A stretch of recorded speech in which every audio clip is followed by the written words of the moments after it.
Salut tout le monde, c'est David pour la chaîne Monsieur Caméra et aujourd'hui on regarde comment j'étalonne un plan filmé en Blackmagic Raw. C'est parti!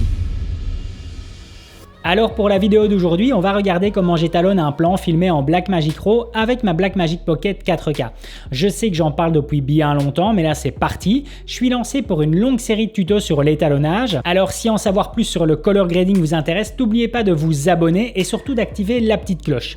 Par contre, comme YouTube déborde déjà de tutos sur les bases de l'étalonnage, les miens seront juste un niveau au-dessus en s'adressant aux personnes connaissant au moins 50% des outils et leurs fonctions. Si ce n'est pas votre cas, pas de panique, je vous mets dans la description le lien vers la chaîne de mon ami Corentin de Corvance Prod qui abrite des dizaines et des dizaines de vidéos vous expliquant l'utilité et en plus la fonction de chaque outil. C'est une mine de savoir qui n'a littéralement pas de prix. Bref, j'arrête de parler et direction DaVinci Resolve. Alors voilà, on se retrouve ici dans DaVinci Resolve et alors pour ce tutoriel, j'utilise ici un plan que j'ai filmé en début d'année à New York avec la Blackmagic Pocket 4K ainsi que l'ancien objectif Carl Zeiss 20 mm Genaflectogon, un 20 mm qui ouvre à 2.8, vraiment chouette.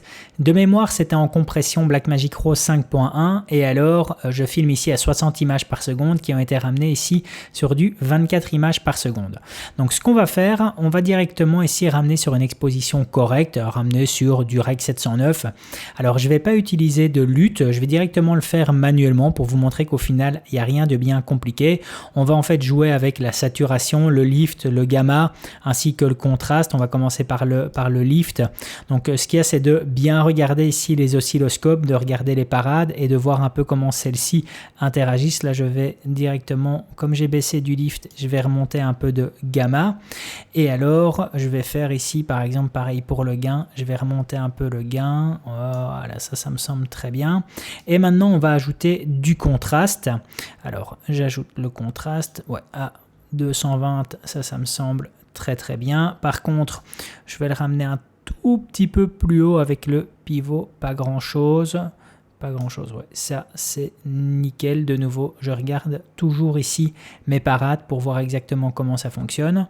La saturation, alors ça je vais le taper manuellement parce que je tourne toujours en moyenne autour des 65 pour avoir quelque chose, je vais dire, de pas trop saturé, d'avoir quelque chose en fait qui me convient. C'est toujours la moyenne, je tourne toujours plus ou moins en tout cas dans les 65 au niveau de la saturation. Par contre, je le vois ici à l'écran et même si mon écran était pas calibré, toujours se fier ici aux parades, c'est vraiment ça qui compte. Au final, on pourrait très bien étalonner un plan correctement sans avoir d'écran calibré tant qu'on se fixe ici par rapport aux parades. Et je vois directement ici que j'ai un problème tout simplement au niveau de ma balance de blanc. Donc on va directement rectifier ça. Et de nouveau, je regarde les parades. C'est vraiment là-dessus que je me fie. Voilà, on va modifier ici la teinte. Alors hop, je regarde toujours par rapport à mes parades. Voilà, aux alentours de 14. Voilà, ça me semble très bien.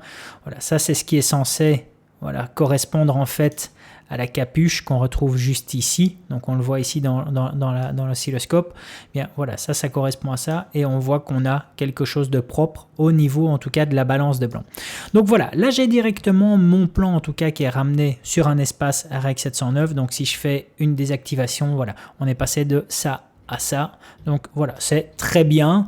J'ai les informations que j'ai envie dans mon image et suivant l'écran que vous utilisez, la compression YouTube, vous retrouvez en tout cas toutes les informations au niveau du ciel et toutes les informations ici qui vont apparaître dans les basses lumières, même si on les voit, elles sont un peu compressées, mais de nouveau, c'est moi qui le veux. Je pourrais très bien en tout cas développer un peu plus celui-ci, mais c'est un choix que je vais choisir en tout cas de faire ici parce que j'ai pas envie de développer avec énormément de nœuds le développement en tout cas de cette image. Donc voilà, ça c'est ce qui concerne en tout cas l'exposition. On va continuer. Et ce qu'on va faire ici maintenant, on va sauter quelques étapes pour vous montrer que ça peut aller assez vite. Et je vais en fait directement ici lui donner la majorité du look. Voilà, je renomme directement la majorité du look et on va y appliquer un lutte ou une lutte, ça dépend. Mettez-moi dans les commentaires si on dit un lutte ou une lutte parce que c'est vrai que j'entends souvent les deux. Et ce que je vais faire, c'est que je vais en fait utiliser une lutte qui est excellente et qui est fournie de base avec DaVinci Resolve. C'est directement donc dans la partie des luttes, vous allez dans Film Look, c'est fourni avec et ça ce sont vraiment des luttes d'excellente qualité. Et moi celui que j'aime bien, voilà, c'est le Rec 709 Fujifilm, le 30 35-13 en D65. Ça, c'est vraiment une lutte que j'apprécie. Alors, attention, ça va piquer. Hein. Vous êtes prêts? 1, 2, 3, on l'applique. Oh là là là là là là. Qu'est-ce qu'on fait avec ça? On ne sait strictement rien faire. Alors, la plupart des gens, ce qu'ils font, c'est qu'ils vont tout simplement dans l'opacité et ils ajustent en fait l'opacité de celle-ci, mais c'est pas vraiment une technique que j'apprécie et moi je vais vous montrer quelque chose d'autre que vous allez voir qui est beaucoup plus précis parce qu'on sait directement voir en fait à quoi ça va s'appliquer. Donc par contre la première chose que je vais faire c'est tout simplement diminuer en fait le contraste de celle-ci. Comme vous voyez là je suis en train de diminuer.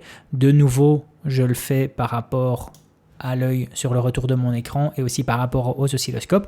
Mais comme vous voyez, c'est toujours pas vraiment appréciable. Moi, en tout cas, ça ne me plaît pas forcément. Donc, ce qu'on va faire maintenant, c'est qu'on va directement aller ici, donc qui est la petite pipette, et ce qui va nous permettre en fait de sélectionner une partie de l'image. Mais je ne vais pas cliquer avec ma pipette pour sélectionner une partie de l'image. Non, je vais directement en fait jouer par rapport à la luminance, tout simplement.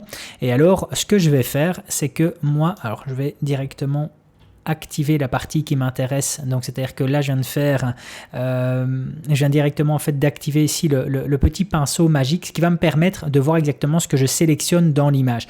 Vous allez voir de toute façon ici en remontant ce que ça va directement faire. Alors hop, voilà, on va commencer en tout cas à le voir. Ouais, vous voyez, là vous commencez à voir exactement ce que je veux sélectionner. Et je regarde en fait pour sélectionner principalement, moi je veux en tout cas sélectionner, c'est le ciel. Je veux sélectionner la partie de son visage. Et alors, je vais prendre en même temps un peu du sac à dos. Voilà, exactement. Donc ça c'est ce que j'ai sélectionné. Donc on le voit juste ici. Donc au final, je sélectionne le ciel, je sélectionne son visage, une partie de ses cheveux, le sac à dos, quelques éléments ici, ainsi que la veste. Pour le reste, ainsi que, et ça on le voit juste ici, les jumelles qui permettent justement de voir depuis l'Empire State Building. Donc je vais uniquement sélectionner cette partie-là et rien d'autre. Donc ici, de nouveau, même logique, si je désactive ce que je viens de faire, on voit directement l'énorme différence. Déjà, on le voit ici au niveau des parades, le développement qu'on apporte, et on le voit ici à l'image. Ça, c'est quelque chose voilà, qui me convient parfaitement, en tout cas au niveau du développement sur le look. Donc ça c'est vraiment nickel. Alors je pourrais m'arrêter là, mais non, je ne vais pas vraiment m'arrêter là. On va continuer et maintenant je vais remettre directement, j'aime bien avoir quelque chose de structuré. On va appeler celui-ci skin en fait pour les peaux tout simplement.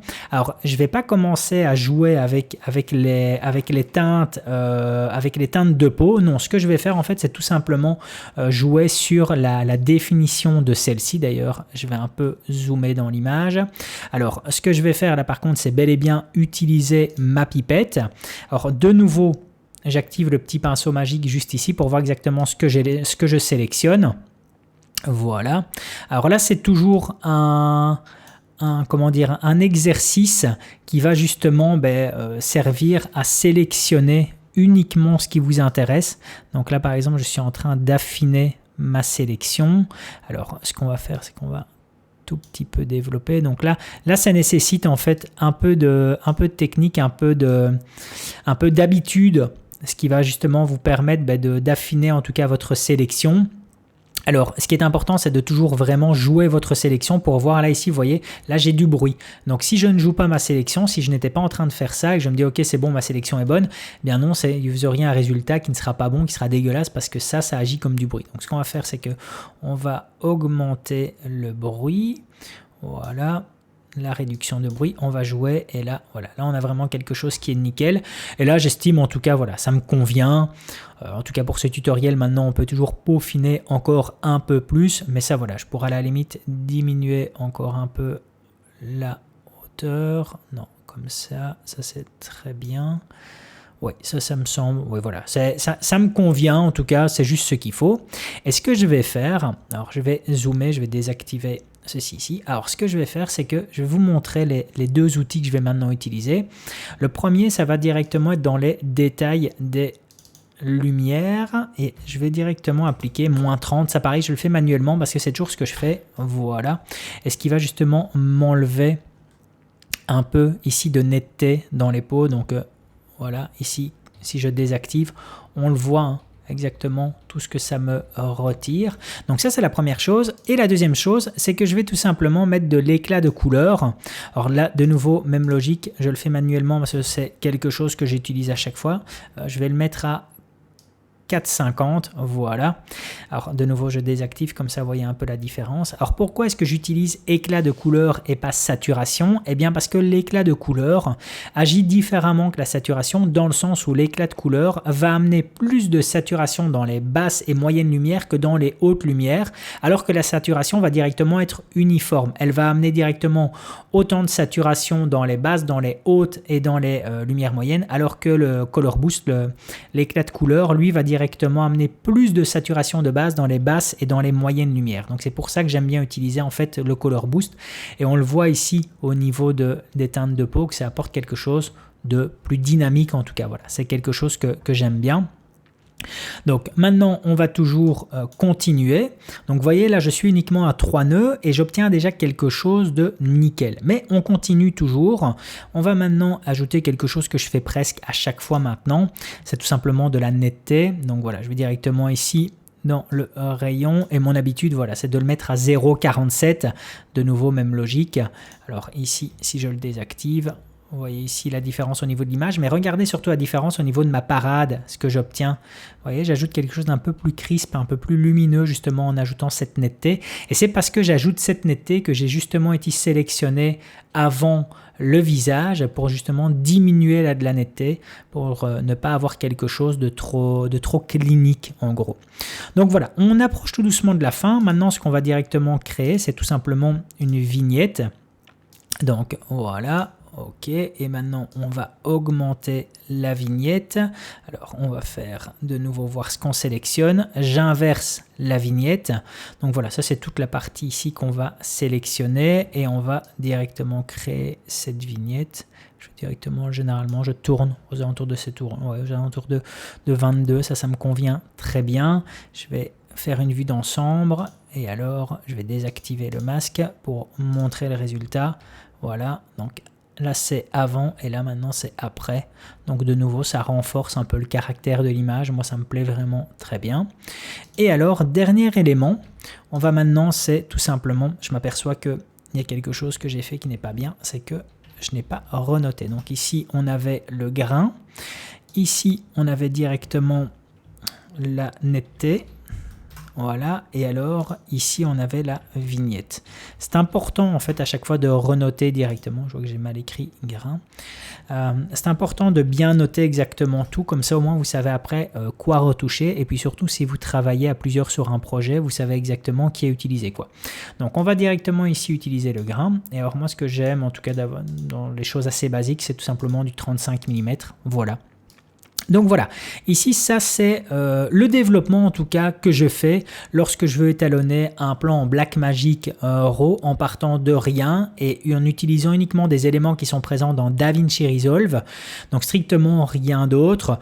Donc ça c'est le résultat final. Vous voyez, j'ai voulu quelque chose en tout cas qui allait assez vite et qui pourtant en tout cas me donnait une petite touche cinématique au niveau du look. On va directement désactiver pour voir ici le résultat d'origine, et je réactive pour voir le résultat final. Donc voilà, assez plaisant en tout cas à étalonner. Par rapport aux différentes techniques que j'utilise, n'hésitez pas à mettre dans les commentaires ce que vous en pensez, surtout par rapport à la manière dont j'ai appliqué le LUT, si vous connaissiez aussi déjà cette technique et si vous l'utilisiez aussi.